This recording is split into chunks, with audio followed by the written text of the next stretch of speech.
संतानी सरता केलो तैशा परी चंदने ते बोरे व्यापिल्या गुणदोष याती न विचारी काही ठाव दिला पायी आपुलिया तुका म्हणे आले समर्थाचे मना जरी होय राना रंक त्याचा गुणदोष याती न विचारी काही ठाव दिला पाये आपुलिया पांडुरंगा करो प्रथम नमन पांडुरंगा करो प्रथम नमन पांडुरंगा करो प्रथम नमन पांडुरंगा करो प्रथम नमन दुसरे चरण संतानिया दुसरे चरण संतानिया दुसरे चरण संतानिया ओ त्या कृपादाने कथेचा विस्तार त्या कृपादाने कथेचा विस्तार त्या कृपादाने कथेचा विस्तार त्या कृपादाने कथेचा बाबाजी सद्गुरुदास तुका बाबाजी सद्गुरुदास तुका बाबाजी सद्गुरुदास तुका ओम नमो ज्ञानेश्वरा करुणाकरा दयाळा तुमचा अनुग्रह लादलो पावन झालो चराचरी ज्यांची केली स्मरण होय सकळ विद्यांचे अधिकरण तेची वंदू श्रीचरण श्री गुरूंचे ते नमस्कारोनी आता वंदू रंगभूमिका कीर्तने उभी होती त्या लोका टाळ मृदंग श्रोते देखा त्या माझे नमन दंडवत मस्तक हे पाया वार करे सल्लाया वार करे सल्लाया वार करे सल्लाया मस्तक हे मायावरिया वार करे सल्लाया वार करे सल्लाया वार करे मस्तक हे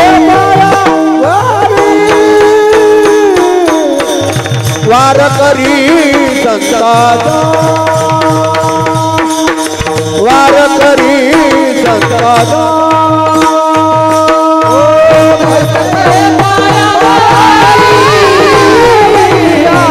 वार करे संता वार करी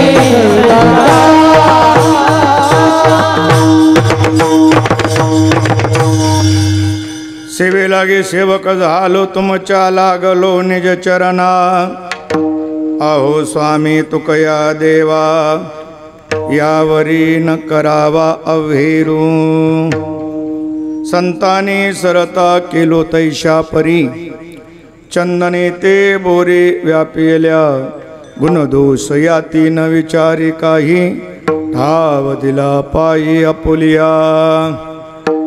आपल्या या गंगोत्री आश्रमामध्ये पुण्य पावन पवित्र ही गुरुतीर्थभूमी, या तीर्थभूमीवर वैकुंठवासी वैराग्यमूर्ती हरिभक्तीपरायण ब्रह्मीभूत गुरुवर्य सोपान काका महाराजांच्या पुण्यस्मरण सोहळ्याच्या निमित्ताचं औचित्य साधत संपन्न होत असणारं हे पारमार्थिक अनुष्ठान प्रातिवार्षिक स्वरूपामध्ये याही वर्षी अतिभव्य स्वरूपामध्ये या ठिकाणी संपन्न होत आहे। आपली गुरुनिष्ठा, गुरुवर असणारी श्रद्धा, गुरुविषयी असणारे अंतःकरणातलं प्रेम आणि त्या भावनेनं आपल्या गुरूंचा महोत्सव ही स्वर्गातल्या देवानी बघावा असा करावा वाटणं आणि त्या मनस्वी भावनेतून निर्माण केलेला हा आश्रम आणि या आश्रमामध्ये तुमच्या सर्वांच्याच सहकार्यातून भक्तीला आलेला हा पूर आहे, हा भक्तिरसाचा पूर आहे। ब्रह्मीभूत संत श्री मोतीराम महाराजांपासून आलेली परंपरा या संपूर्ण परिसरामध्ये गोदामाईच्या किनाऱ्यावरती गोदामाईच्या पवित्र या जलाच्या द्वारे सिंचित केलेली ही परमार्थाची मोतीराम महाराजांच्या द्वारे भूमी आणि त्या भूमीवरती सुंदर असं आलेलं पीक म्हणजे मारुतराव महाराज आणि त्या मारुतराव महाराजांच्या पिकातून पदरामध्ये ज्यांनी पाडून घेतलं धान्य ते सोपान काका महाराज आणि सोपान काका महाराजांच्या सेवेतून मिळालेले अमृताचे कण तुम्हा आम्हापर्यंत पोहोचण्याकरता जे उभे आहेत ते माऊली महाराज मुडेकर आहेत। आपल्या गुरुवरती प्रेम, श्रद्धा, निष्ठा किती असावी त्या तत्परतेनं गुरुचरणाचं मंदिर उभं करण्याचा मनामध्ये ध्यास घेऊन अहोरात्र या समाजाकरता वेळ देऊन समाजाला आपलंसं करत संतांनी दाखवलेला मार्ग जगाच्या समोर प्रगट करण्याकरता माऊली या ठिकाणी उभे आहेत आणि म्हणून त्यांचं कार्य, त्यांची तळमळ, त्यामुळं मी आज इथं उभा आहे। वास्तविक पाहता तुम्ही आज इथं उभा कोण राहणार आहे हे मनात ठरवून आला होतात। श्रीगुरु परमपूज्य आदरणीय पुंडलिक महाराज देहूकर, जगद्गुरु श्रीसंत तुकाराम महाराजांचे 11वे वंशज,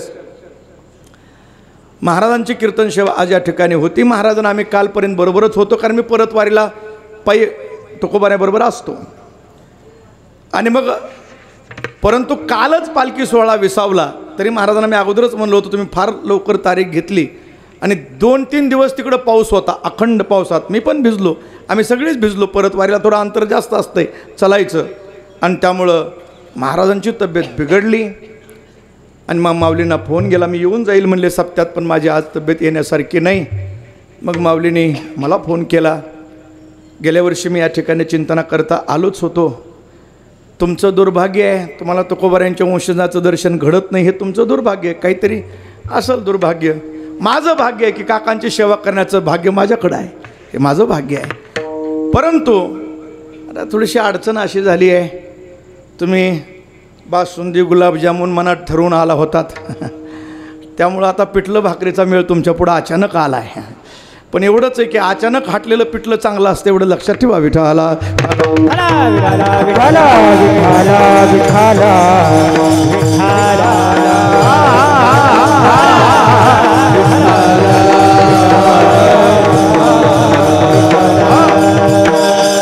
मराठवाडा ही भूमी संतांची आहे, विरक्त लोकांची आहे। या भूमीच्या कणाकणाचा सुगंध जर तुम्ही चाखला न अनुभवला तर त्या मातीच्या कणामध्ये तुम्हाला त्याग आणि वैराग्यच पाहायला मिळेल। आजपर्यंत हजारो सिद्ध संत महंत या परिसरामध्ये झाले की ज्याने आपलं सर्वस्व जीवन परमार्थाच्या प्रसाराकरता समर्पित केलं आणि इथून पुढेही ते होणारच आहेत, कारण या भूमीचा तो गौरव आहे. आम्ही भाग्यवान आहेत, आम्ही या भूमी जन्माला आलेली आहेत. भूमी योग्य असणं, योग्य भूमीमध्ये योग्य शेती करणारा शेतकरी असणं आणि त्या शेतकऱ्यानं योग्य वेळेला योग्य बीजाचं रोपण करणं आणि योग्य बीजाच्या रोपणाला योग्य वेळेला पडलेल्या पावसानं त्याला सिंचन करणं आणि त्याच्यावर योग्य पीक येणं, या सगळ्या गोष्टी फार महत्त्वाच्या असतात. मात्र आम्ही ज्या भूमीमध्ये आहोत ती भूमी सुपीक आहे. मोतीराम महाराजांसारखे महान शेतकरी या ठिकाणी ही भूमी कसलेली आहे. त्या कसलेल्या भूमीमध्ये अनेक सिद्ध संतांनी योग्य बीजाचं रोपण केलेलं आहे आणि त्या बीजाच्या रोपणावरती योग्य हे पिकलेलं सुंदर असं पीक आहे. विठाला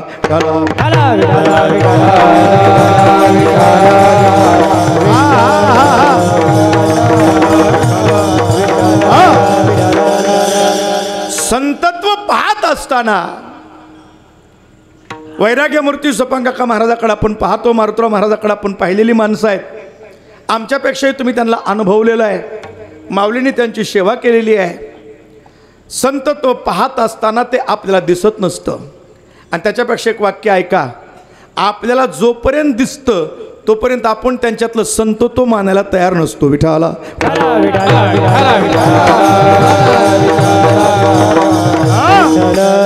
आणि जर दिसल्याबरोबर संतत्व मानलं असतं तर ज्ञानोबाला त्रास झालाच नसता, तुकोबाऱ्यांना त्रास झालाच नसता, तुकोबाऱ्यांना काटेच्या काट्यानं मार खावा लागला नसता, तुकोबाऱ्यांना रामेश्वर भट्टासारख्या व्यक्तीनं त्रास दिलाच नसता. कारण ते संतत्व दिसलं तरी ते संतत्व जाणणं अनुभवणं त्या आपल्या डोळ्याचा दोष असतो. दोष संतत्वाचा नसतो, दोष पाहणाऱ्याचा असतो. आणि पाहणाऱ्याची दृष्टी हे संतत्व जाणू शकत नसते. का? संत नवती जगा मानसाच्या सारिखे, संत नवती जगा मानसाच्या सारिखे, संत नवती जगा मानसाच्या सारिखे, संत नवती जगा मानसाच्या समुद्र नदी नवे पैगे,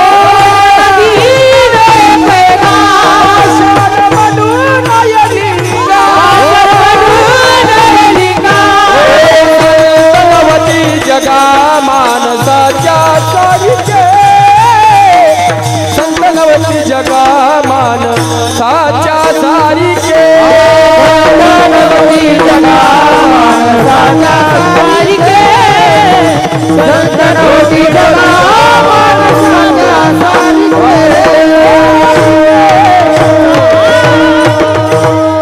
समुद्र नदी नव्हे पैगा. काय संतत्व कळेल आपल्या नजरेत?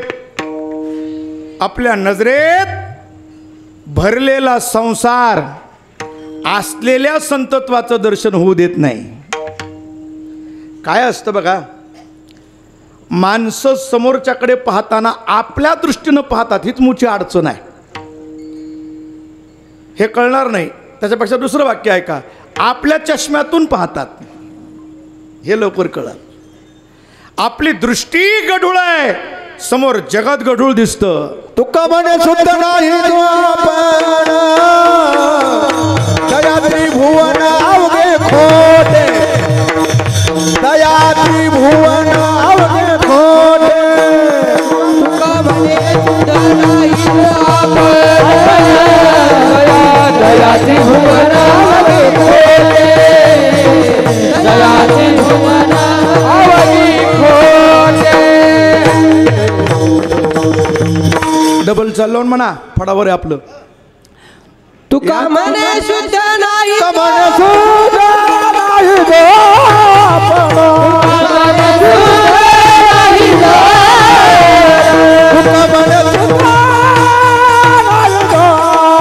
तुका म्हणे शुद्ध नाही गो, दया त्रिभुवन अवघे खोटे, दया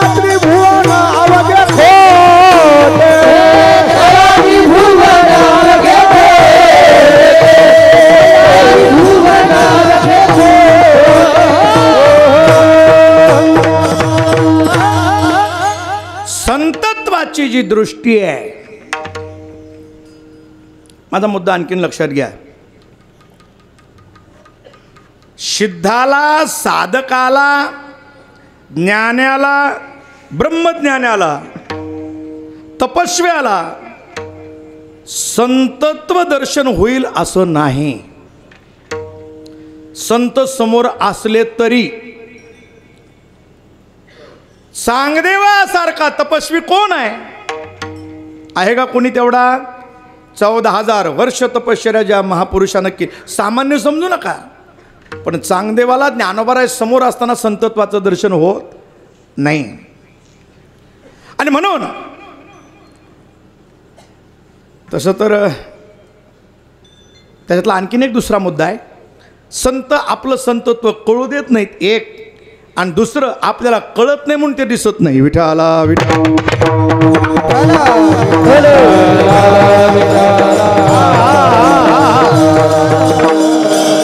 चातुर्य लपवी, पिशेपण मिरवी, ही त्यांची भूमिका आहे. आणि एक आपल्याला ते कळत नाही. आणि म्हणून मात्र ही भूमी संतांची आहे, त्यागी लोकांची आहे, विरक्त महापुरुषांची आहे. आणि आणखीन एक वाक्य आहे का, आजपर्यंत त्या देशातल्या लोकांनी भोगी लोकांची पूजा केली नाही, त्यागी लोकांचीच केली आहे. कारण त्यागातच शांती आहे. आणि हा सिद्धांत जगाच्या समोर मांडण्याकरता, किंवा त्याच्यापेक्षा दुसरं वाक्य वापरतो की जगातली शांती प्रस्थापित करण्याकरता त्यागानं जीवन जगणारे संत हे भारतात आहेत. विठाला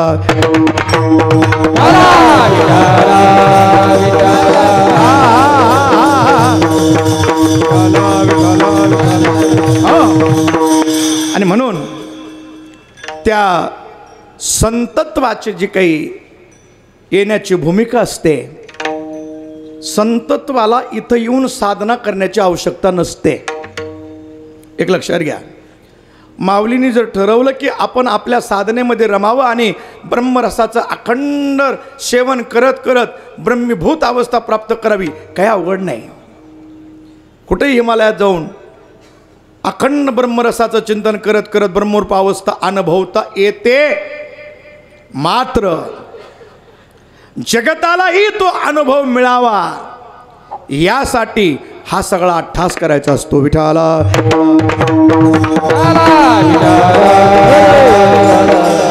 अरे एकट्याला काय लागतंय? आमच्यासारख्याला काय, जिथं पडलं मुसळ तिथं शेम कुसळ. काय लागतं खायला जगायला? एकट्याला काही लागत नाही.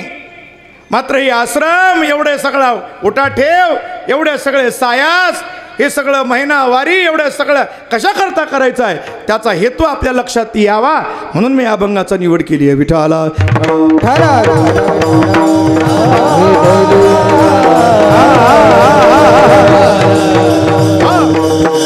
जगामध्ये जे वेगळे वेगळे वर्ग पडतात, तसं महाराजांच्या भूमिकेतून विचार केला तर प्रकाराचे 3 तुका म्हणे गेले जन, तुका म्हणे गेले जन, तुका म्हणे गेले जन.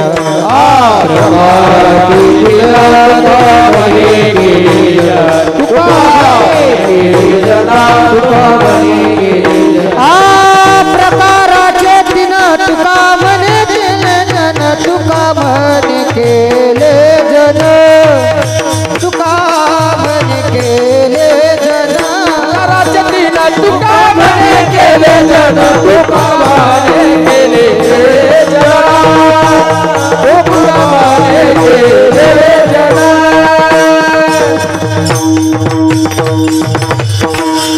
तुकोबारा म्हणतात 3 प्रकार आहे. सत्वगुण, रजगुण, तमगुणाच्या द्वारे प्रकार पडतात. त्या 3 गुणाचा विचार करताना तुकोबाराने 3 प्रकार केले. पण मी सांगतोय जरा आणखी एक आगाव प्रकार सांगतोय, 4था. आगाव प्रकार का सांगावा लागतो? कारण आगाव बरीच आहेत. 4 प्रकार मी सांगतो, ऐका. 1, दुःखाला सुख मानून जगणारा. 2, सुखाच्या शोधात जगणारा. 3, सुखातच जगणारा. आणि चौथा जगाला सुख देण्याकरता जगणारा विठाला विठाला.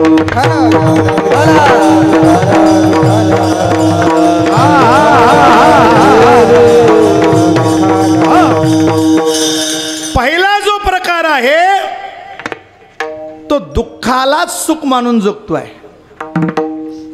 त्याला दुःखात भोगण्याची एवढी सवय झाली की त्याला ते दुःख सुख वाटू लागलंय आणि त्याच्यात एवढा रमलाय की त्याच्यातून तो बाहेर निघायला तयार नाही, तर त्याच्यातच आनंद मिळतो आहे. हा एक वर्ग आहे. कारण त्याला एवढी त्या दुःखाची सवय झाली असते. जसं त्या कारखान्यापाशी गेल्यानंतर किती सुगंध येतो. ऊसाचा कारखाना सुगंध येतो का नाही चंदनाचा. आपण जर तिथं गेलो तर आपल्याला झोप लागत नाही, पण तिथं जी राहणारी माणसं आहेत त्यांना काही अडचण आहे का नाही. का त्यांना त्याची काय झालेली आहे सवय झाली आहे. दुःखाची सवय झाली आहे. ते जुन्या काळामधले मंडळी दृष्टांत सांगतो. ते एक माळीन आणि एक माशावाली ह्या दोघी मैत्रीण होत्या. जिवलग मैत्रिणी. दोघी बाजारला जायच्या एकत्र. माशावालीचं घर त्या धरणापाशी, माळणीचं मध्ये कुठंतरी तिचा मळा असेल फुलाचा, तिथं दोघींनी मिळून टोपलं घेऊन बाजारला जायचं. संकटच यायचं, परत यायचं. तिनं तिच्या घरी, हिनं हिच्या घरी. पावसाळ्याचे दिवस. दोघी बाजारला गेल्या होत्या. दिवस मावळला. बाजारावरून यायला थोडा उशीर झाला. दिवस मावळ तिकडे चाललाय. आबाळ काळं कुट्ट भरून आलंय. विजा कडकड करल्यात. थेंब सुटायला लागलेत. पाऊस पडण्याची चिन्ह आहेत. दोघी झपझप पावलं टाकत टाकत आपल्या घराकडे निघाल्यात. माळणीच्या मळ्यापर्यंत येऊन पोहोचल्या. पाऊस सुरू होण्याची चिन्ह दिसू लागली. माशावालीने विचारलं माळीनबाईला, बाई म्हणले काय. पाऊस येण्याची चिन्ह आहे. दिवसभर बेजार झाले बाजारात. माझं अंग भिजून जाईल. कदाचित मी घरापर्यंत पोहोचू शकणार नाही. उद्या मला दिवसभर काम करायचं आहे. माझी विनंती आहे आजच्या दिवस मी इथं मुक्काम करू का. तर त्या माळणीने सांगितलं हे काय विचारायची गोष्ट आहे. अगं तू माझी जिवलग मैत्रीण आहेस. मुक्काम कर, काही अडचण नाही. सकाळी उठून जा. जेवणाची व्यवस्था आहे. सगळी सोय आहे. फक्त एक तुला आट आहे. काय. तुझं टोपलं तेवढं बाहेर ठेव. ते माशाचं टोपलं होतं का नाही रिकामं आलेलं, टोपलं तेवढं बाहेर ठेव. मस्त जेवण कर. जाईची फुलं आहेत, गुलाबाची फुलं आहेत. मस्त आस्वाद घे फुलाच्या सुगंधाचा आणि आराम. सकाळी उठून जा. ती म्हणजे काही अडचण नाही. जेवणं झाली. तिनं टोपलं बाहेर ठेवलेलं आहे बांधावर. पाऊस सुरू आहे आणि मग इकडं झोपायला घेतलं. सगळे झोपले. मध्यरात्र झाली पण त्या माशावालीला काही झोप लागना. या अंगावरून त्या अंगावर, या अंगावरून त्या अंगावर. मध्यरात्र टळून गेली. शेवटी ती उठली, बाहेर गेली. आपलं टोपलं आणलं, तोंडावर पालतं टाकलं आणि झोपी गेली. ती गुहारायली पण बाकीचे जागे झाले ना त्या सुगंधानं. कारण ती काय सुगंध साधा आहे का तो टोपल्याचा. काय महाराज वास येतो. त्या रस्त्यानं जर गेलो आपण, त्या गाडीमध्ये काच जरी बंद असली तर एवढी घाण येते, एवढी घाण येते. मला प्रश्न पडतो एवढी घाण येत असताना माणसं खात कशी असतील. मोठे का आश्चर्यच होतो एक प्रकारचं. एवढी घाण. ती वास आल्याबरोबर बाकीचे सगळे घरातले उठ, हे उठ. ती माळीन उठ.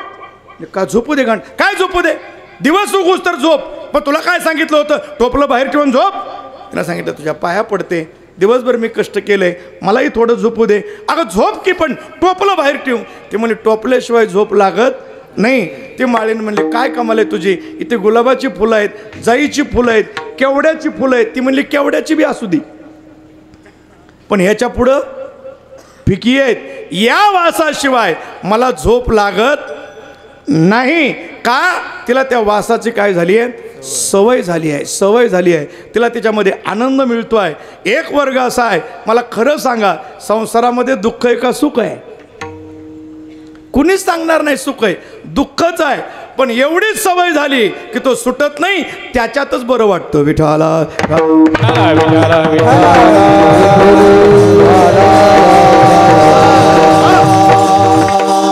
कुणालाही विचारा, कोणालाही जरी विचारलं संसाराच्या विषयी तर त्याचं उत्तर एकच आहे. सुखाचा विचार नाही कोटी. सुखाचा विचार नाही कोटी. सुखाचा विचार नाही.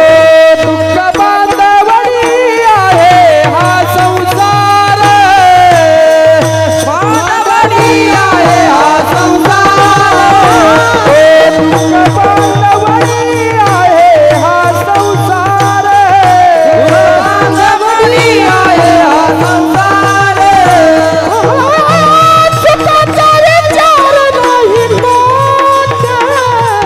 सुखाचा विचार नाही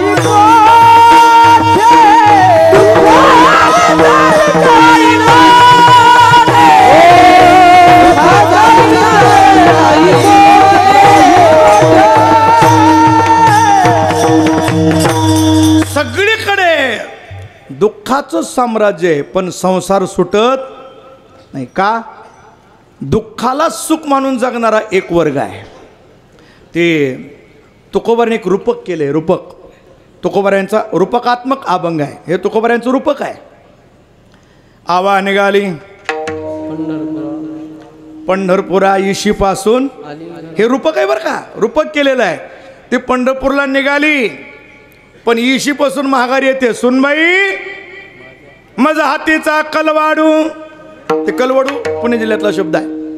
उडवा मज वाचून नको फोडू, त्याला हात लावायचा नाही.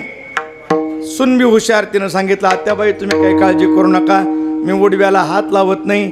काड्या मोडत मोडत मोडत तुमच्या नावानं नाही. काही माणसं काड्या मोडतात दुसऱ्याच्या नावानं मोडतात, पण मोडणारेच मोडतात. विठाला विठाला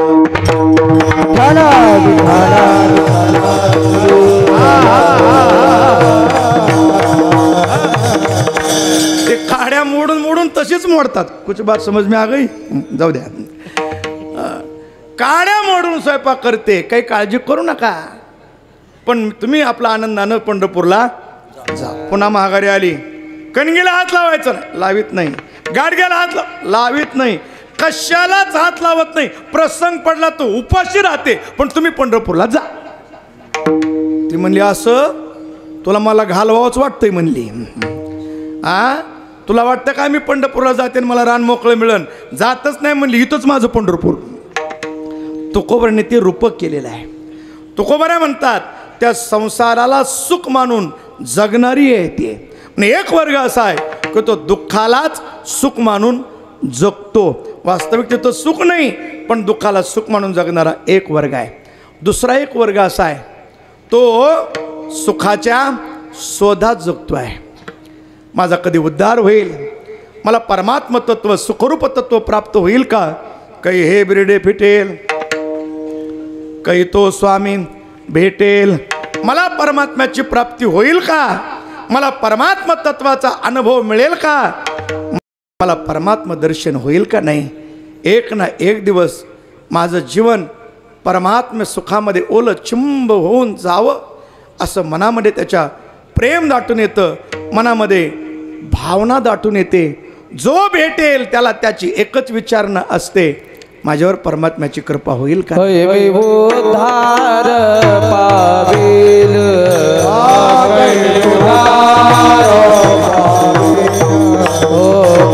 कृपा करीन नारायण,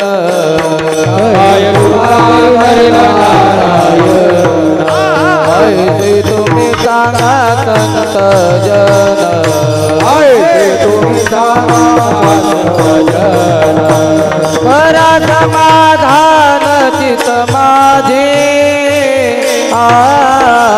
कै खंड येईल कर्म, कै खंड येईल कर्म, समाधान चित माझे,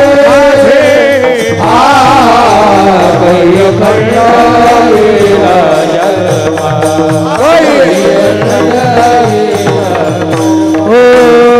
मी उद्धार पावेले, आय कृपा करील नारायण, ऐसे तुम्ही सांगा संत जन, परा समाधान चित्त माझे, आय कृपा करील नारायण, ऐसे तुम्ही सांगा संत जन, परा समाधान चित्त माझे. काय मी उद्धार पावेन. काय बघा, मनाला कधीतरी वाटलं पाहिजे आपलं जीवन संपत आलं आता, बघता बघता जाण्याची वेळ आली, तरी आपल्या मनाला आणखीन वाटत नाही की मला देव भेटावा म्हणून. देव भेटणं अवघड नाही, देव भेटावा वाटणं हे अवघड आहे. वाटतच नाही. आम्ही पंढरपूरला जातो, आताच वारी झाली, किती गर्दी होती, पाल ठोकायला जागा मिळाना, पाला जागा नाही, कशाला जागा नव्हती. या वर्षीची वारी म्हणजे वारीच होती ती, एक साधी गर्दी होती का. पण त्याच्यातल्या 99% लोकांना विचारा, कुणाच्या तरी मनात आलं का आज मला देवानं दर्शन द्यावं, आज मला ज्ञानोबाराय स्वप्नात तरी भेटले पाहिजेत, मला तुकोबारायने दर्शन द्यावं वाटलं का. नाही, आज मला पाला जागी चांगली जागा मिळावी, आज माझा पाल चिखलाच्या जागेवर येऊ नये असं वाटलं का नाही वाटलं. देव भेटावा असं वाटलं नाही, पाल चांगल्या जागेवर यावा एवढंच वाटलं. आज पंक्तीला चांगला मेनू असावा, कालची डाळ पातळच झालती. गंमत आहे महाराज, माणसं इकडून परमात्म्याकरता वारीला जातात आणि तिथं जाऊन इकडला चिवडा तिथं चिवडीत बसतात. विठाला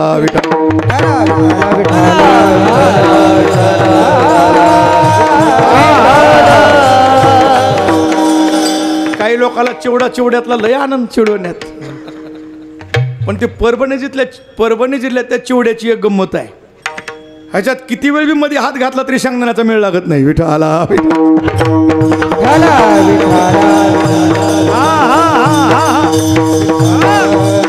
म्हणून ह्या चिवडणाऱ्याने किती चिवडू द्या, नाही काय हाताला लागत, हे लक्षात ठेवा. विठाला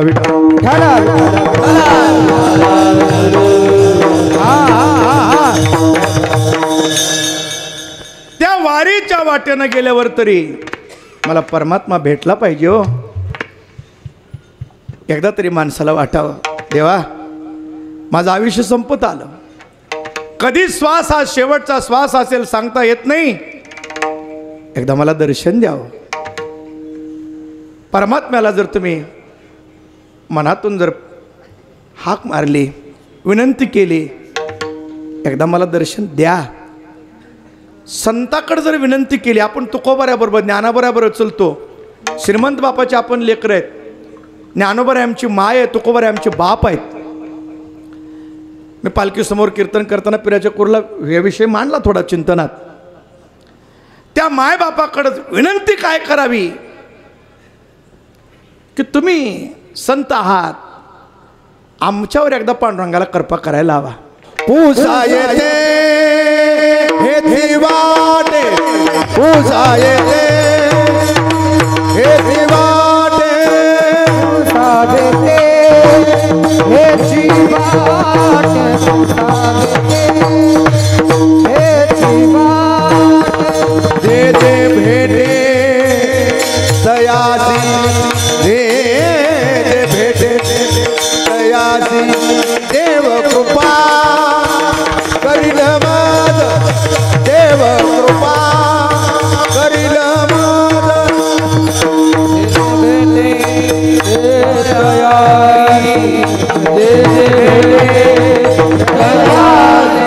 देव कृपा करील,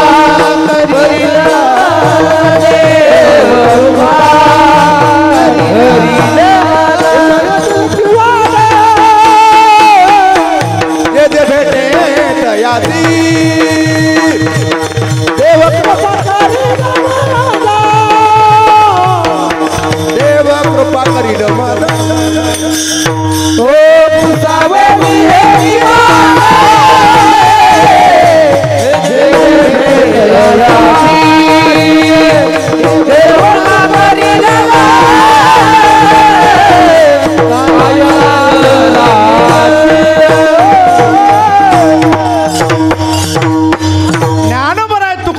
प्रार्थना. तुम्ही सनकादिक संत मनविता कृपावंत, एवढा करा उपकार देवा सांगा.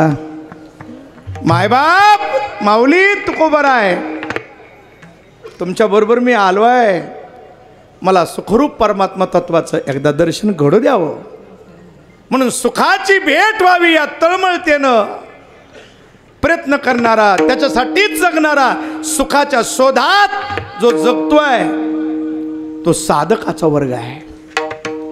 दुःखाला सुख मानून जगणारा विषयी पामर आहे. तो विषयातच सुख पाहतो, विषयात विष असतं हे त्याला कळत नाही. पण सुरुवातीला अमृतासारखे वाटणारे परिणाम विषयासारखा आहे हे त्याच्या लक्षात येत नाही. तो विषयी पामर विषय भोगण्यातच सुख मानतोय.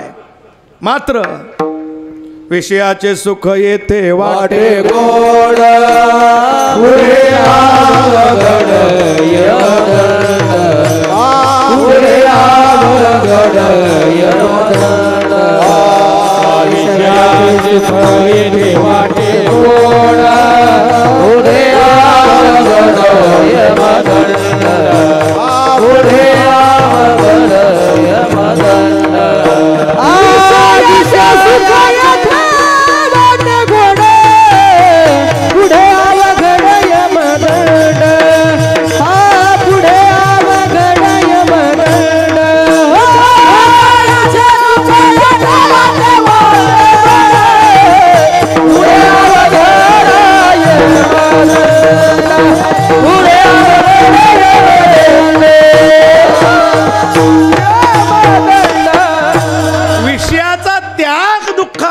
पण परिणाम सुखाचा. यतदग्रे विषमेव परिणामे मृतपमाम. विषयाचा आरंभ सुखाचा आहे, परिणाम दुःखाचा आहे. पण त्याला हा विषयी पामर दुःखाला सुख मानून जगतो आणि सुखाच्या शोधातला साधक आहे. तो साधकाचा वर्ग आहे. आणि तिसरा वर्ग आहे सिद्धाचा. तो सुखातच आहे. त्याला बाकी जगाचं काही घेणं देणं नाही. तो आपल्या आपल्या सुखामध्ये मस्तीत जीवन जगतोय. त्याचा आणि दुःखाचा कुठला संबंध नाही. पहिलं मेरूचे शिखरी एकयोगी निराकारी मुद्रा लावणी खेचरी प्राणयामी बैसला से तेने सोडी एली माया तेजी एली कुंता काया मन गेले विलया ब्रह्मानंदा माझारी. तो आपल्या आपल्या सुखाचा आनंद तो अनुभवतोय. तो सिद्ध आहे. त्याला जगाच्या बाकी दुसऱ्या कुणाचं घेणं देणं नाही. महाराज सुद्धा म्हणतात ना, आमची सुद्धा अवस्था तीच आहे. नाही असं नाही. ब्रह्मपुरी वास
तुका म्हणे आम्हा एकांताचा ब्रह्मी ब्रह्मरस सुखाचे शेजारी.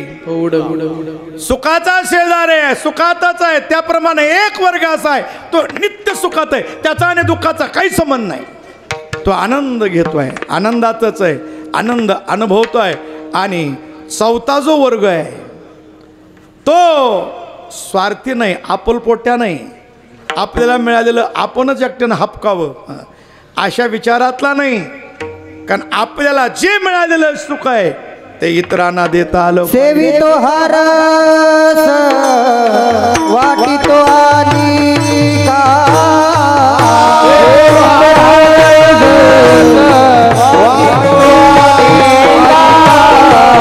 सेवी तो हरस वाटी तो आली का सेवी तो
हा चौथा वर्ग आहे सेवेत्व रस.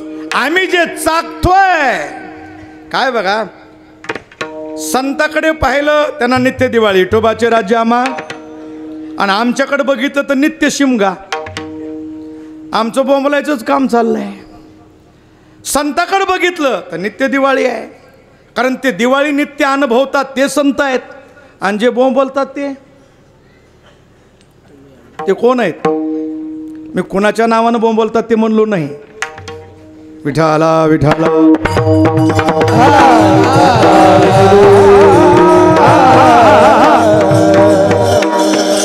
समझने वाले को इशारा काफी, ज्यादा बोलने की जरूरत नहीं पड़ना चाहिए. बोंबलण्याचं ज्यांच्या नशिबात नेहमी शिमगा आहे त्यांना बोंबलावंच लागतं. विठाला विठाला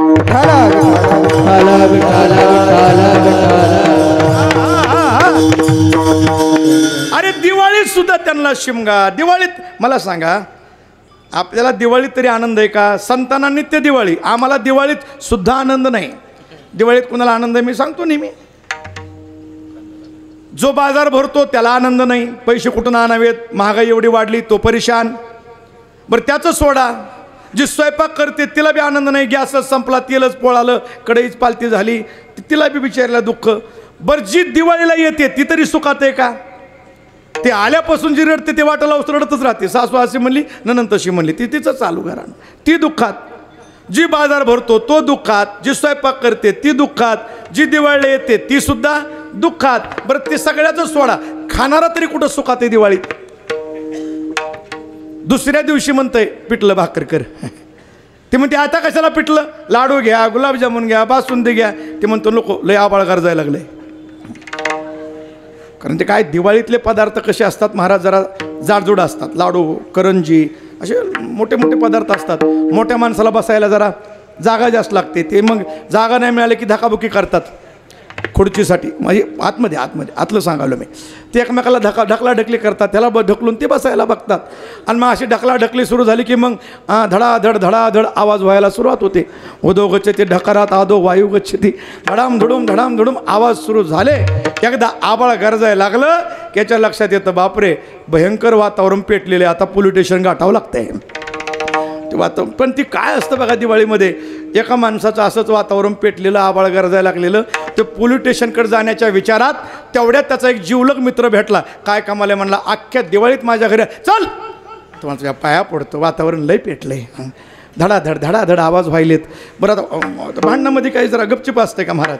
जसं त्या बाजारातली शेवटची गाडी असावींमध्ये गुदागुदी सुरू व्हावी तसं ते आतमध्ये सुरू झालेलं. ते म्हणला काही बोलू नको, चल. त्यानं वडीत घरी नेलं. काहीतरी घ्यावं लागेल, तुझ्या पाया पडतो म्हणला. जागाच नाही. ते म्हणला जागा लागणारा पदार्थ देत नाही, फक्त एक वाटी बासुंदी घे. आता बासुंदी अशी गोड बोली बाई महाराज, गोड बोलण्यावर कधी जायचं नाही बरं का. गोड बोलून कळ लावणारी लई असते. ही गोड बोली बाई बासुंदी, ती बोटी कळ लावणारी. आणि ती आधीच वातावरण पेटलेलं, आणि ती आतमध्ये गेल्यावर तिनं वरल्या कडीपासून खाल्ल्या कडीपर्यंत कळ लावली. आधीच वातावरण बिघडलं आणि तिनं फोडणी टाकली. आणि मग जेव्हा आतमध्ये गोळसा गोळशी सुरू झाली महाराज, जी भज्याचा आणि गुलाबजामुनचा वाद लागला, वाद गेला लाताबुकीवर, धनाधन लात हाणायला सुरुवात झाली. आणि जी गुलाबजामुनला लात हाणली भज्याला, ते दरवाजे उघडायची वाटच बघितली नाही. तुम्ही काय बघायला लागलो? जाऊ द्या, विनोद सोडून द्या. माझा मुद्दा काय, दिवाळीमध्ये खाणारा सुद्धा सुखात नाही दुःखातच आहे. आपला दिवाळीत सुद्धा शिमगा आहे, आणि संतांना नित्य दिवाळी आहे. आणि मग त्यांना जी नित्य दिवाळी अनुभवायला मिळते, ते जे नित्य आनंद चाकतात, संतांची तळमळ असते ते आपल्या सर्वांना मिळालं पाहिजे. तुका म्हणे खातो आनंदाचे लाडू नका कातर पडू या रे तुम्ही नकावर पडू या रे तुम्ही तुका म्हणे खातो आनंदाचे लाडू नकावर पडू या रे तुम्ही नकावर पडू या रे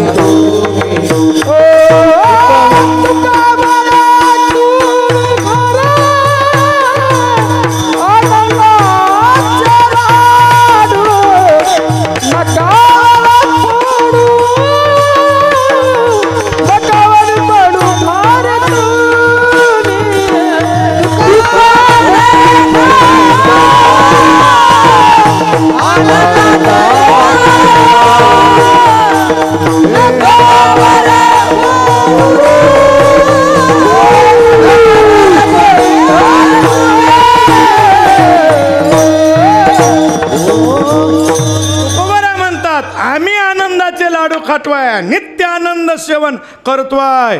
तो आनंद तुम्हाला मिळाला पाहिजे म्हणून जगाला सुख देण्याकरता जगणारा हा संतांचा वर्ग आहे.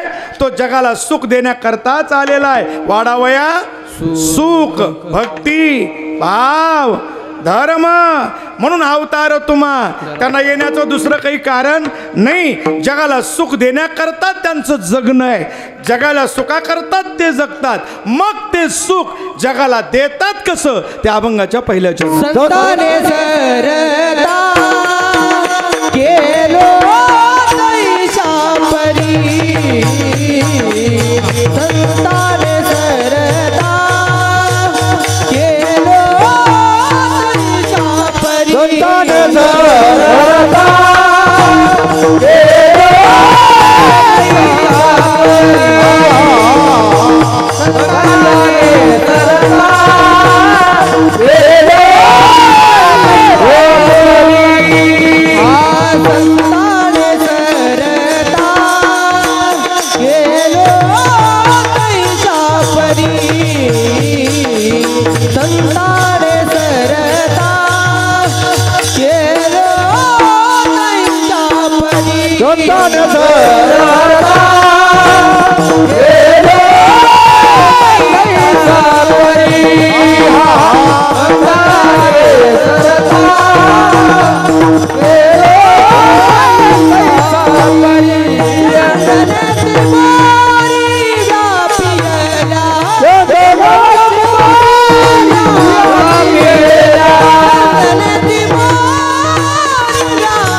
कसं करतात सर्त करून. संतांनी सरता केलो तैशा. ते सर्त करतात आपलंसं करतात आणि आपलंसं करून त्याला बाहेरून आणून कुठलं सुख देत नाही. त्याची दृष्टी बदलतात. तुम्हाला सगळ्या रामायणातलं दृष्टांत माहिती आहे. फक्त तुमच्यासमोर आणतो. बिभीषणाची आणि हनुमंतरायाची भेट डोळ्यासमोर आणा. हनुमंतराय संत आहेत. बिभीषणाची भेट झाली. बिभीषणा कसं रे राहतो. ते म्हणला काय सांगू महाराज, 32 दाताच्या आत जीभ राहते तसा.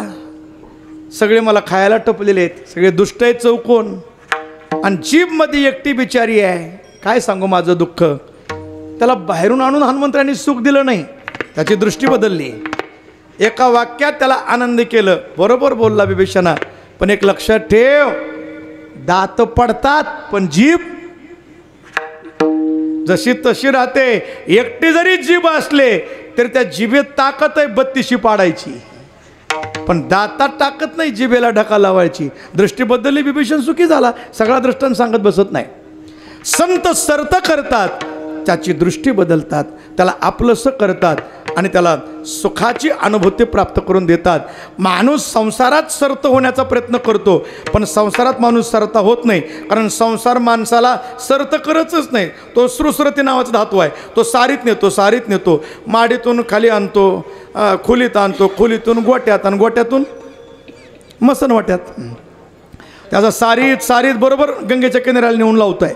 संसारामध्ये माणूस सर्त होऊ शकत नाही, मात्र सर्त फक्त संत करतात. संत त्याला आपलंसं करतात आणि आपलंसं करून त्याला सुखी बनवतात. कशाप्रमाणे दृष्टांत दिला, चंदने ते बोरी व्यापिल्या.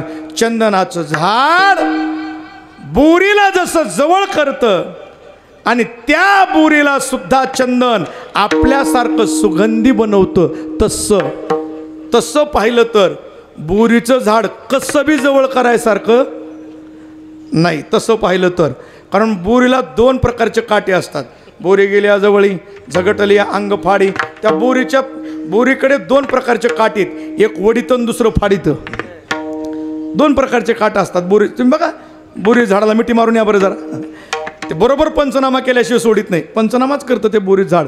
पण तशा बोरीच्या झाडाला सुद्धा यशोबा खेचरासारखं बोरीचं झाड असेल, रामेश्वर भट्टासारखं बोरीचं झाड असेल, त्यालाही सुद्धा संतत्वच प्रदान करतात.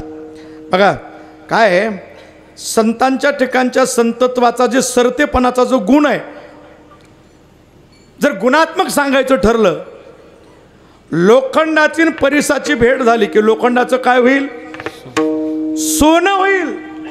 पण लोखंडाचा परिस होत नाही. सोनं होईल पण परिस होत नाही ना. संत ज्याला सर्त करतात त्याचं सोनं करत नाहीत, त्याला परिस बनवतात. विठाला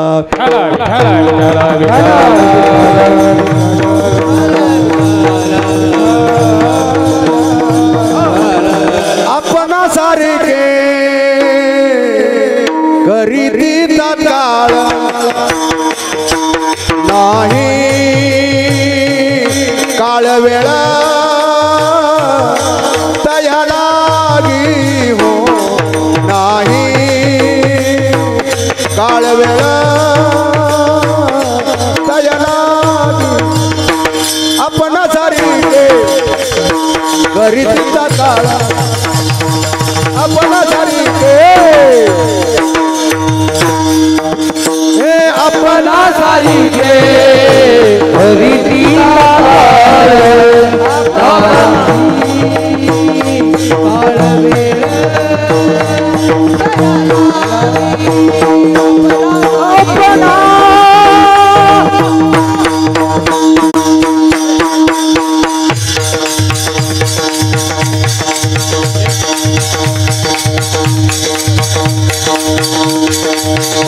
आवाज साईडला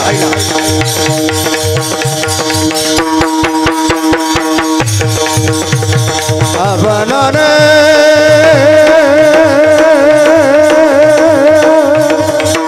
करी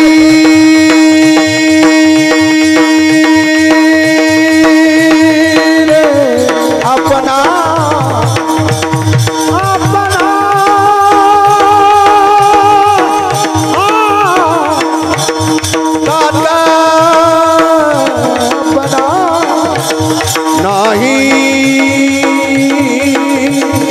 काळ वेळा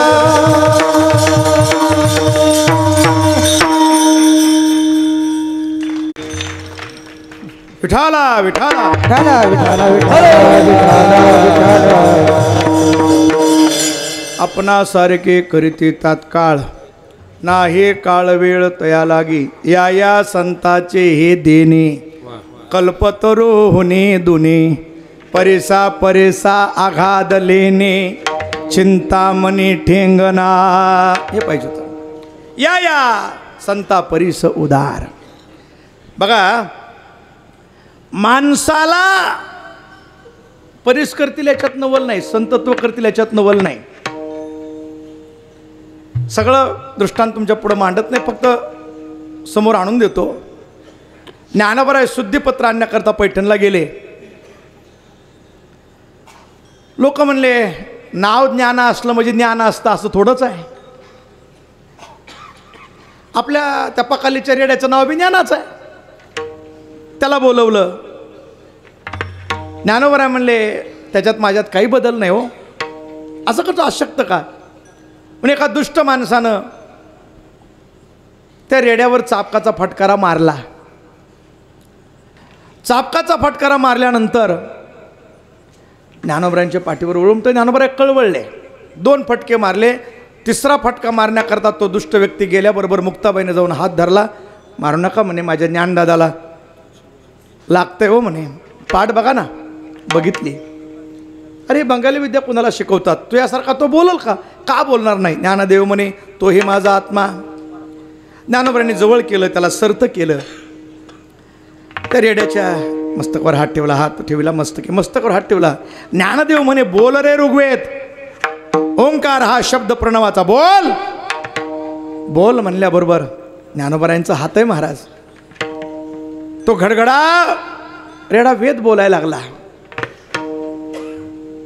वेद बोलल्यानंतर बाकी सगळं आता पुढचं सगळ्या गोष्टी झाल्या ज्ञानोबराय निघाले ज्या रेड्याला ज्ञानोबरांनी सर्त केले तो रेडा पुन्हा तिथं पाणी पकालीचं व्हायला कशाला राहील आणि जर पकालीचं पाणी वाहत असेल तर तो सरता संतांनी केलेला नसत मग कोण कोण पकालीचं पाणी वाहते ते बघा आगे चलो त्या रेड्याला सर्त केलं तो ज्ञानोबराबरोबर निघाला रेडा तो पण संसाराची पकाल कशाला वाहत बसल संतांनी ज्याला सर्त केलाय तो रेडा का असे ना पण पुन्हा पकालीचं पाणी वाहत नाही तो निघाला ज्ञानोबराबरोबर आळ्या फाट्यापर्यंत आला आणि त्या रेड्याच्या लक्षात आलं की आता ज्ञानोबरायांचं ज्ञानेश्वरी वगैरे सगळं रस्त्यात सगळं उरकलंय आणि माझे मालक श्री गुरु ज्ञानोबराय ज्याने माझ्यावर कृपा केली ज्याने मला सर्त केलं बहुतेक माऊली आळंदीला गेल्यानंतर आता समाधिस्थ होतील असं त्याला जाणवू लागलं आणि रेड्यानं विचार केला ज्ञानोबरायांच्या देखत आपणच समाधिस्थ व्हावं म्हणून आळ्या फाट्याला त्यानं देह सोडला ज्ञानोबरायांनी त्याची समाधी वगैरे आळ्या फाट्याला झाली समाधी झाल्यानंतर आता मला पुढं बोलायचं आहे बाकी सगळं ज्ञानोबरायचं ते सगळं पुढं बघा त्या आळ्या फाट्याला समाधी आहे कुणाची रेड्याची प्रत्येक महिन्याला वारी भरते हजारो वारीला त्या जातात कोण रेडे नाही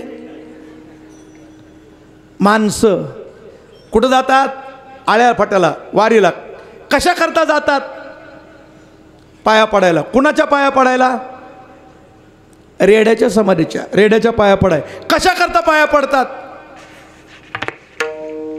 कशा करता रेड्याच्या कशा करता पाया पडतात लोक कशा करता रेड्याच्या कुठं पाया पडत असतात का पण त्या आळ्या फाट्याला रेड्याच्या पाया पडाय का हजारो लोक जातात कारण त्या रेड्याची आमच्यावर काय व्हावी कृपा व्हावी ज्या वेळेला ज्ञानोबरायासारख्या संतांनी एखाद्या रेड्याला जरी सर्त केलं तरी त्याच्यावर अशी कृपा केली की तो दुसऱ्यावर कृपा करील एवढं सामर्थ्यवान त्याला बनवलं हे लक्षात घ्या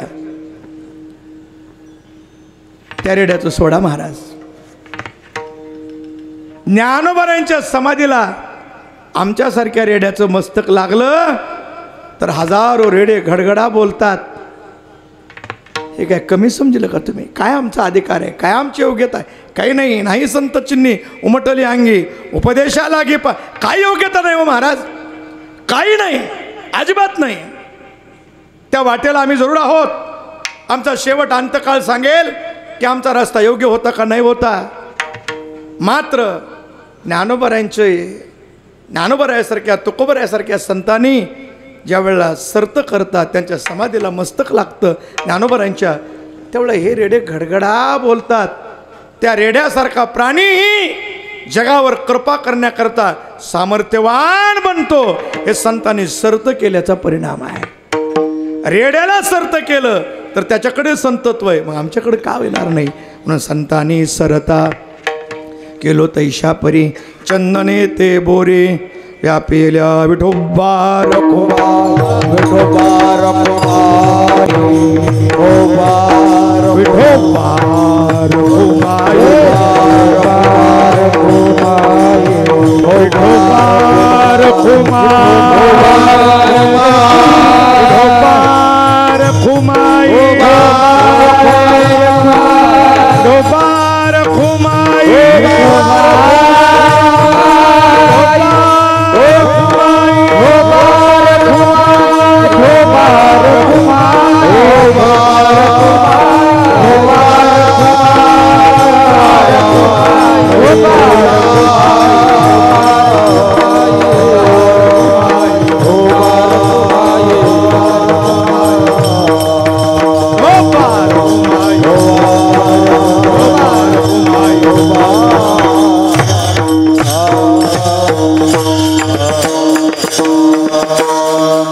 श्री हरिभक्तपरायण हर्षद महाराज पावनधाम संस्थान त्यांना सत्कारतील पवन महाराज कदम. गेलो तैशा परी संताने सरता गेलो तैशा परी संताने सरता गेलो तैशा परी संताने सरता गेलो तैशा परी संताने सरता गेलो तैशा परी संताने सरता गेलो तैशा परी संताने सरता गेलो तैशा परी संताने सरता गेलो तैशा परी चंदन ते बोरी व्यापिएल्या चंदन ते बोरी व्यापिएल्या गुण दोष याती न विचारी काही गुण दोष याती न विचारी काही चंदनात बोरी व्यापिएला चंदनात बोरी व्यापिएला गुण दोष याती न विचारे काही गुण दोष याती न विचारे काही धावतीला पायी आपोलिया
गणपतीला पायी आपोलिया गणपतीला पायी आपोलिया गुण दोष याती नवी तारी पावा गुण दोष याती नवी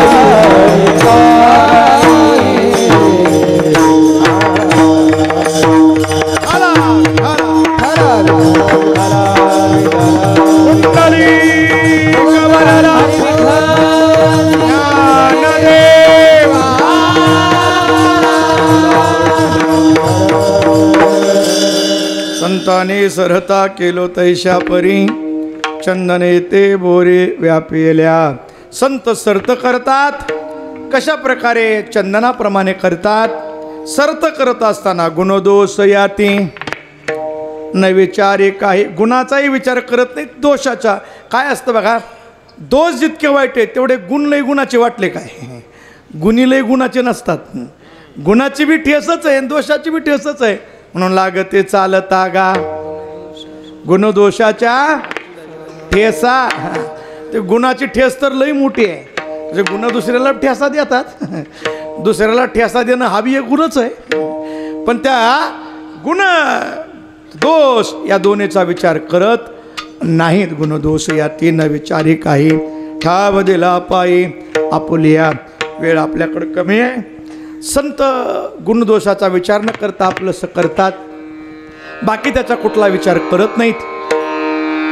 काय बघा या काय भगवंताच्या सृष्टीमध्ये गंमत अशी आहे. एखाद्याकडं राहू द्या थोडस विठाला विठाला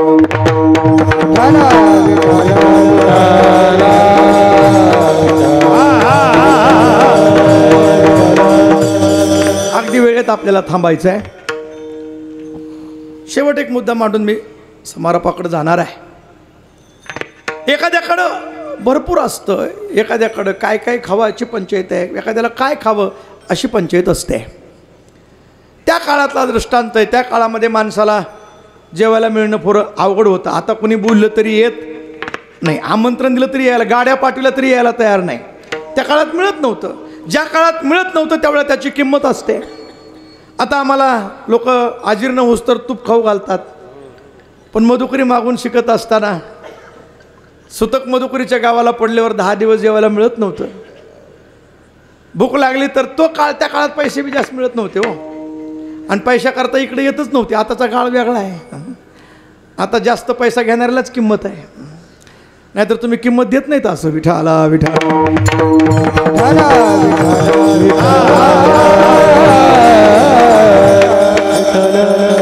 जाऊ द्या. मी काय सांगतो नाथ महाराजांच्या काळातला हा प्रसंग आहे. एक माऊली अतिशय गरीब 18 विश्व दारिद्र्य घरात हाताला काम मिळालं तर जेवायला मिळत होतं. लेकराला कशी तरी जगवायची. तिचं लेकरू त्या मित्राबरोबर त्या मित्राच्या घरी जेवायला गेलं. ही इकडं वाट बघत बसली. संध्याकाळी ते जेवून आलं. आई विचारलं बाळा कुठे गेलतास रे. माझ्या मित्राच्या घरी जेवायला गेलतो. काय जेवण झालं म्हणतेस आई. काय खाल्लं रे बाळा. मी आज पुरणपोळी खाल्ली. काय गोड लागली आई. त्यांना बघितलीच नव्हती आजपर्यंत. अरे पुरणपोळी गोडच असते बाळा. बरं झालं तुला खायला मिळाली. दुसऱ्या दिवशी सकाळी ती माऊली उठली. आपली भाकरी तिनं करायला घेतली. त्या लेकराच्या ताटात दिली. पण लेकरानं ते ताट बाजूला सारलं. आई मी आता ही भाकरी खाणार नाही. मग मी काल खाल्ली तसली पोळी करून दे. आईनं सांगितलं राजा तुला आता कसं कोण्या शब्दात सांगू मला कळत नाही. आता लेकराला कसं समजवावं. पण खरं सांगते आपल्याला जी भाकरी मिळते तिलाच पोळी समज आणि खा. त्यानं सांगितलं नाही मी खाणार नाही. बाळा आपल्या नशिबात नाही रे पोळी. पण ते लेकरू काय ऐकणार. रडायला लागलं. शेजारणीकडे गेली. थोडंसं साहित्य आणलं. त्या दिवशी पोळी करून दिली. पण दुसऱ्या दिवशी कुठली देणार. ते लेकरू पुन्हा रडायला लागलं. आईला काय करावं काही कळना. आईनं हृदयाला कवटाळलं. आईच्या डोळ्यात पाणी. लेकरू रडतंय मला पोळीच पाहिजे. आई म्हणते राजा रोज रोज पोळी देण्याची ताकद नाही रे. कालची पोळी तुला खाण्याकरता 10 दिवस मी तिच्या घरी भांडे घासायचे कबूल केलेत, त्यावेळेला तुला मिळाली पोळी, आज कुठले देऊ? ते दोघं मायलेकर रडतात. आणि एक माऊली रस्त्यानं चालली होती, तिनं बघितलं आणि ती म्हणली, का गं का रडायला लागलीस लेकराला घेऊन? तिनं सांगितलं, काय सांगू आजी, कुणाकडे जाऊन लेकरू पोळी खाऊन आलंय आणि रोज पोळी मागतंय, याला देऊ कुठली पोळी मला कळत नाही, तुम्हाला माझी परिस्थिती माहिती आहे. तिनं सांगितलं, तुला एक उपाय सांगते, तो याला घे आणि पैठणला जा, नाथ महाराजाच्या घरी रोज पोळी असते, तिथं महाराजापाशी लेकराला ठेव, त्याला तिथं सोड आणि माघारी ये, ती लेकरू तिथं सुखानं राहील, तू बी इकडं सुखानं राहशील. ती घेऊन त्या लेकराला पैठणला आली. माणसं येतात लेकराला घेऊन आणि म्हणतात, महाराज आम्हाला तुमच्यापाशी सोडायचं आहे. आणि पुन्हा दिवाळीला खायला निघायला येतो. मग दिवाळीचा सण आला की लगेच येतो, महाराज 4 दिवस घरी नेऊन आणतो की याला. विचारा, भगवान महाराज सगळ्यात जुनी संस्था आहे आमची इकडं. सोडायचं म्हणजे म्हणतात सोडायचं, पण कोण सोडतंय? कोण सोडत नाही. ती घेऊन आली लेकराला महाराजापाशी सोडण्याकरता. प्रवचन चालू होतं, प्रवचन झालं. आता कसं म्हणावं महाराजाला तुमच्यापाशी ठेवायचं? बरं द्यायला काहीच नाही, जवळ गरिबी आहे, जरा घुटमळायला लागली. त्याच्याकडे बघून नाथ महाराजांनी ओळखलं, आवा इकडे आईसाहेब इकडे या. काय मग बोलायचे का? हो महाराज मला बोलायचं आहे. काय बोलायचं आहे? हे लेकरू तुमच्यापाशी ठेवा म्हणते, याला सोडायचं आहे. ठेवा की मग, काय अडचण आहे? काय अडचण नाही, इथं प्रवचन आहे, हरिपाठ आहे, मस्त काकडा करायचा, हरिपाठ करायचा, प्रवचन करायचं, मस्त पुरणपोळी 2 टाईम खायची, काही कमी नाही, ठेवा आनंदानं ठेवा. बाईला बरं वाटलं, पण ते पोरगं लय हुशार होतं. ते पोरगं म्हणलं, आई इकडे इकडे. म्हणजे काय? आत्ताच महाराजाला सांग काकड्याला उठणं व्हायचं नाही म्हणावं. उद्या तू गेली सिंग काठी घेऊन मागं लागलं तर कुणाला रडू पुन्हा? बरं त्या लेकराची काय चूक आहे महाराज? चांगले चांगले काकड्याला आकडा करून बसलेत, तर लेकरांनी कवर काकडा करावा. कोण येतात माईकवर बघा ना काकड्याला पुन्हा. गाणारी मंडळी काकड्याकडे पुन्हा कोण आहेत? काकड्याकडे पाठ फिरवतात. आता तसं तर काकड्याचं भजन फार महत्त्वाचं आहे, जाऊ द्या त्याच्यावर बोलत नाही. मग त्या बाई म्हणली, बाळा अरे त्यांच्यापाशी राहायचे म्हणजे नाही नाही म्हणलं आपल्याला काकड्याला. महाराज म्हणले, काय म्हणताय पोरगं? महाराज पोरगं म्हणते काकड्याला उठणं व्हायचं नाही. महाराज म्हणले, नाही उठू द्या, हरिपाठ पाठ कर म्हणा, प्रवचन ऐक, नको काकड्याला उठू, मस्त 2 पॉईंट पोळी खा, आनंदानं राहा. म्हणजे पोरगं मोठं गमतीचं म्हणलं, आई इकडे हरिपाठ काय पाठवायचा नाही बुवा म्हणलं आपल्याला. 28 अभंग कवा पाठ करू म्हणला मी, मला 1 कडवं पाठवायचं नाही. ते आई म्हणले, तू काय ठेवायच्या लायकीचं नाहीस, तुला कसं सांगू, फुकट राहायचे, हरिपाठ नाही काकडा नाही. महाराज म्हणले, काय म्हणते पोरगं? पोरगं म्हणते काकडा हरिपाठ पाठवायचं नाही. नाही उद्या फक्त प्रवचन ऐक आणि आनंदानं 2 टाईम पोळ्या खा राहा. म्हणजे पोरगं म्हणलं, आई इकडे 2 तास प्रवचनला काही बसणं व्हायचं नाही बाबा. आता त्या लेकराची काय चुकी? माणसं इथं बसा ना, तो कीर्तनाला आपलं काही जमायचं नाही. आई म्हणली, तू गुट आणि घरला चल, तुझी लायकीच नाही. ओढायला लागली. महाराज म्हणजे, इकडे इकडे काय म्हणतंय?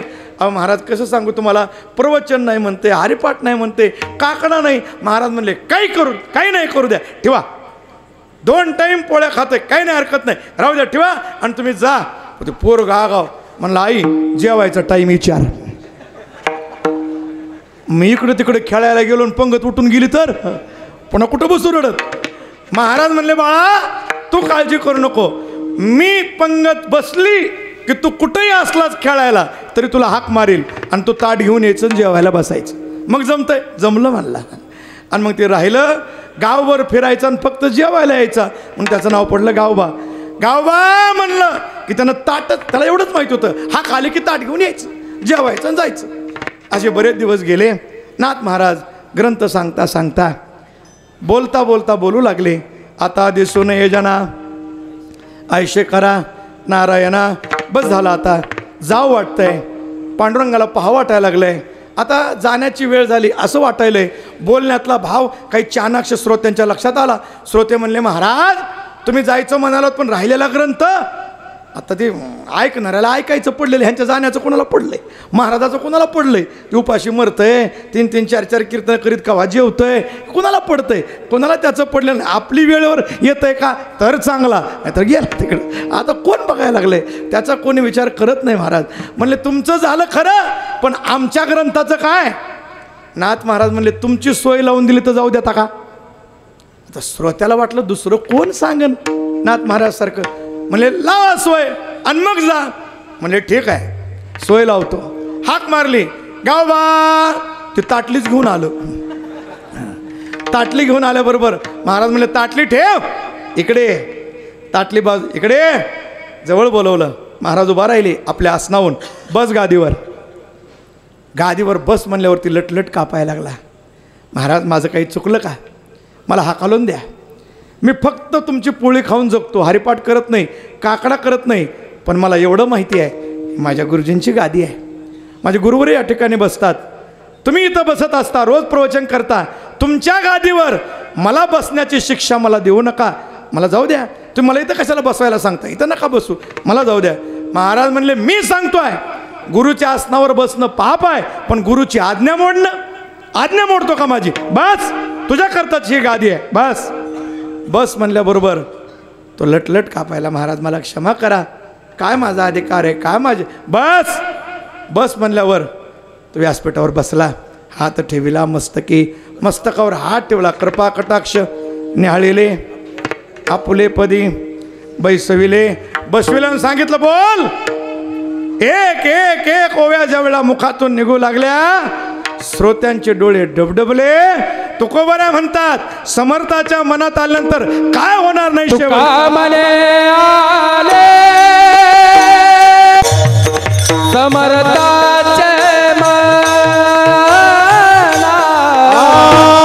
तुकामने आले.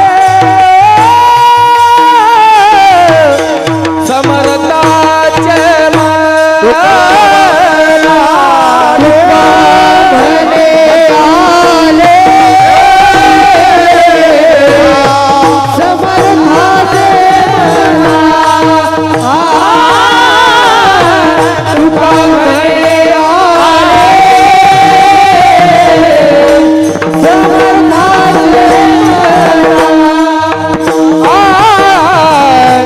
तुकामने आले. समर्थाचे मला तुकामने आले. समर्थाचे तुकामने आले.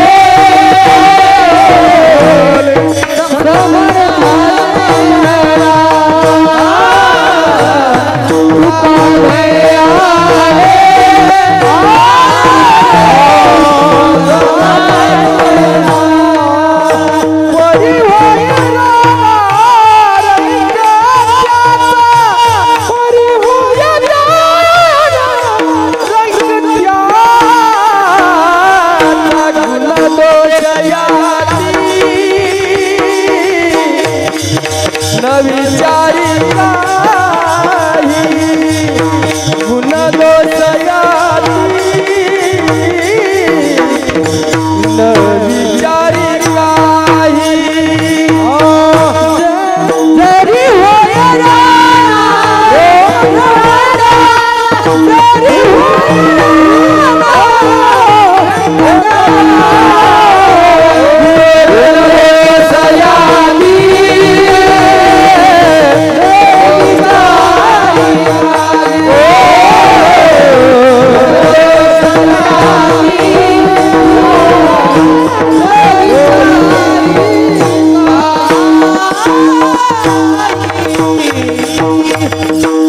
म्हणे आले समर्थाचे मना. जरी होय राणा रंक त्याचा. रंकाचा राजा, राजाचा रंक करण्याची ताकद हे संताकडे असते. समर्थ कुणाला म्हणतात? ज्याच्याकडे स्वतःकडे सामर्थ्य आहे त्याला समर्थ म्हणायचं नाही. मग आपल्याकडे येणाऱ्याला जो सामर्थ्यवान बनवतो त्याला समर्थ म्हणतात. संत असे समर्थ आहेत ते आपल्याकडे येणाऱ्याला सामर्थ्यवान बनवतात. तुका म्हणे आले समर्थाचे म्हणा. जरी होय राणा रंक त्याचा. ते कसं सामर्थ्य प्रदान करतात? तर सर्त करून. कशा प्रकारे? संताने सरता केलो तैशा परी चंदने ते बोरे व्यापिल्या. आणि मग सर्त करत असताना गुणदोष याते न विचारी काही. ठाव दिला पायी आपुलिया ज्ञानेश्वरा. महाराज ज्ञानेश्वर बाहुले महाराज ज्ञानेश्वर महाराज ज्ञानेश्वर बाहुले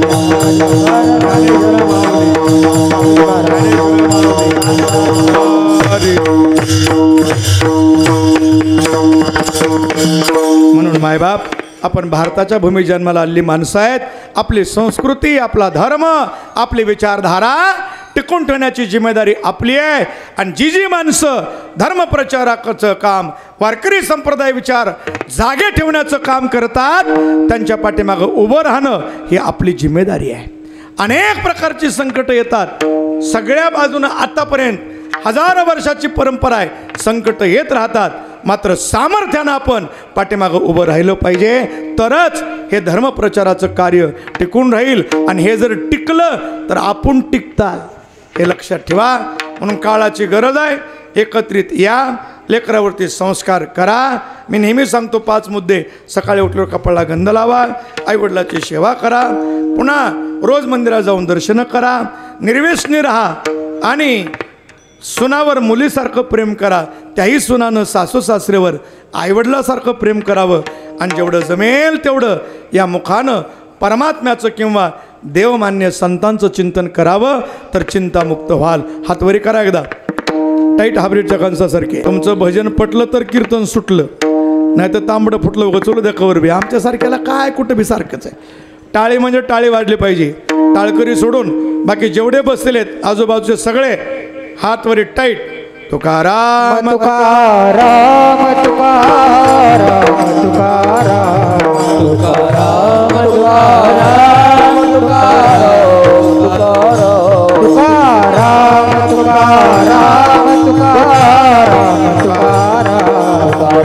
तुकाराम तुकाराम तुकाराम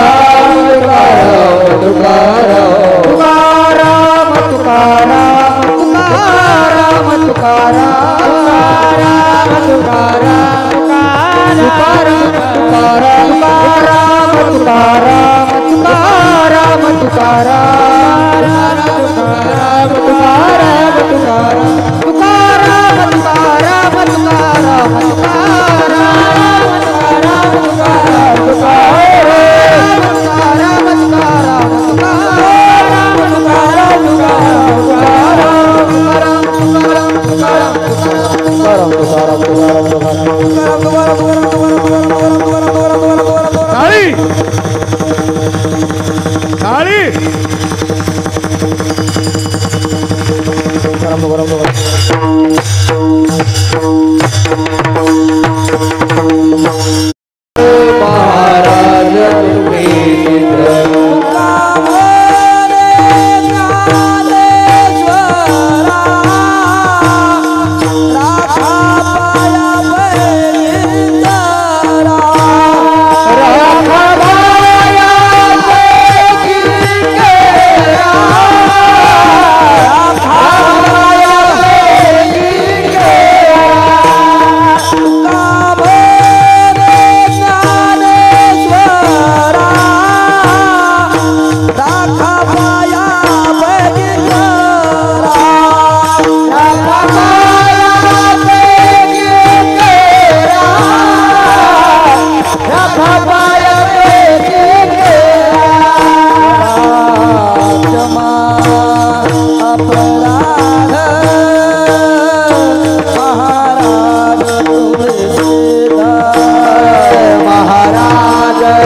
महाप्रबल दीवानो गौरी बंदो